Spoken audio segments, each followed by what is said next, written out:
बड़ी खबर आपको बता दें, पात्रा चौल घोटाले में शिवसेना सांसद संजय राउत पर लगातार सनसनीखेज खुलासे हो रहे हैं। कोर्ट में ईडी ने कहा है कि अब तक की जांच के मुताबिक पात्रा चौल घोटाले में प्रवीण राउत केवल एक मोहरा है। घोटाले में असली बेनिफिशियरी संजय राउत हैं। संजय राउत से आज फिर सवाल जवाब होगा। अदालत के आदेश के मुताबिक ईडी के अफसर वकील की मौजूदगी में संजय राउत से पूछताछ करेंगे। पूछताछ से पहले आज सुबह संजय राउत अपने वकीलों से मिल रहे हैं। संजय राउत 4 अगस्त तक ईडी की कस्टडी में है। पात्रा चौल घोटाले में अब ईडी पूरे मनी ट्रेल की पड़ताल कर रही है। अगले 3 दिनों तक संजय राउत से कई राउंड पूछताछ होगी। राउत के वकील इस पूछताछ को देख पाएंगे, लेकिन कुछ भी सुनने की इजाजत नहीं है। ईडी ने दावा किया कि संजय राउत के खिलाफ पुख्ता सबूत हैं, लेकिन संजय राउत जांच में सहयोग नहीं कर रहे हैं। अब आपको बताते हैं इस घोटाले में असली लाभार्थी कौन है। कुछ ऐसे सवाल हैं जो संजय राउत के सामने ईडी रखेगी। पहली बात तो यही कि अब तक की तहकीकात के मुताबिक पात्रा चौल घोटाले में कंस्ट्रक्शन कंपनी GACPL के डायरेक्टर रहे प्रवीण राउत को 112 करोड़ रुपए मिले थे। उस 112 करोड़ रुपए में से संजय राउत तक कितने करोड़ रुपए पहुंचे, इसकी जांच चल रही है।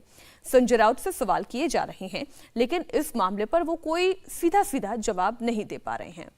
ईडी ने संजय राउत से पूछा कि दादर में जो फ्लैट उन्होंने खरीदा था उसका पैसा कहां से आया, कैसे ट्रांजैक्शन हुआ, लेकिन राउत इसका जवाब नहीं दे पाए। अलीबाग में समंदर किनारे संजय राउत ने 8 प्लॉट खरीदे थे। इसके लिए पैसा कहां से आया, इसका जवाब भी संजय राउत नहीं दे पाए। अब जो मनी ट्रेल है उसके बारे में भी आप जान लीजिए। प्रवीण राउत की पत्नी माधुरी राउत के बैंक खाते से 83 लाख रुपए संजय राउत की पत्नी वर्षा राउत के खाते में डाले गए और फिर वर्षा राउत के खाते से 55 लाख रुपए वापस माधुरी राउत के खाते में ट्रांसफर किए गए। लेन देन के इसी खेल की तहकीकात ईडी कर रही है। इन सारे आरोपों को संजय राउत के वकील ने बेसलेस करार दिया और कहा कि ईडी केवल अनुमान के आधार पर यह कार्रवाई कर रही है, उसके पास कोई पुख्ता सबूत नहीं है। संजय राउत आ गए। संजय राउत सर काफी सारी बातें एलिगेशंस ईडी की तरफ से लगाई गई है, क्या कहेंगे इस फैसले? सर, सबसे पहले मैं ये कहना चाहूँगा, जो एप्लीकेशन फाइल की गई है एनफोर्समेंट डायरेक्टरेट की तरफ से, वो बहुत वेग एप्लीकेशन थी।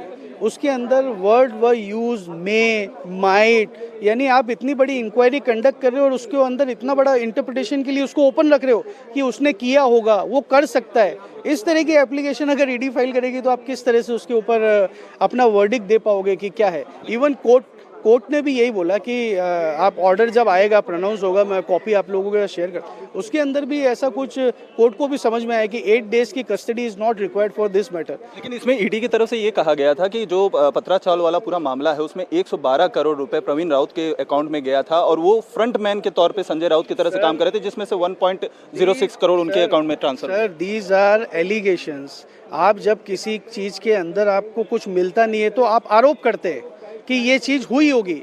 अगर ऐसी चीज हुई है तो उसका एविडेंस क्या है? आप बस अपनी टेस्टिमोनी को किसी के सामने प्रेजेंट करके आप पूरा ही उस चीज को कल्प्रिट करेंगे तो नहीं चलता ना सर। इंडिया टीवी हर वक्त हर जगह डाउनलोड करने के लिए सर्च करें India TV news Google play store या ऐप स्टोर पर।